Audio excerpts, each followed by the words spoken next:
تہجد کے بارے میں یہ سوال عام طور پر پوچھا جاتا ہے کہ کیا نماز تہجد کے لیے سونا ضروری ہے، یعنی سو کر اٹھنے کے بعد ہی تہجد ہوگی؟ تو یہ بات درست نہیں ہے، بلکہ تہجد کی نماز عشاء کے بعد کبھی بھی ہو سکتی ہے، یہاں تک کہ عشاء کی سنتوں کے بعد یا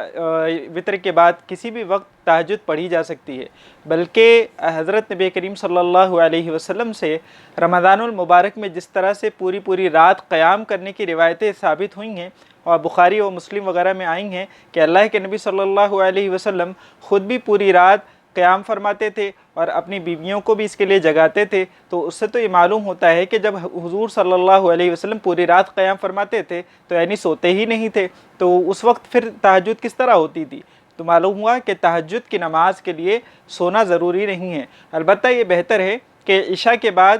سو جائے اور اس کے بعد آخر وقت میں تہجد پڑھے تو یہ زیادہ افضل ہے۔ البتہ فتاویٰ دارالعلوم دیوبند میں لکھا ہوا ہے جلد نمبر 4 صفحہ نمبر 305 پر کہ تہجد کی نماز کے لیے عشاء کی نماز کے بعد سونا لازم نہیں ہے، بلکہ عشاء کی نماز اور سنن و نوافل کی ادائیگی کے بعد جو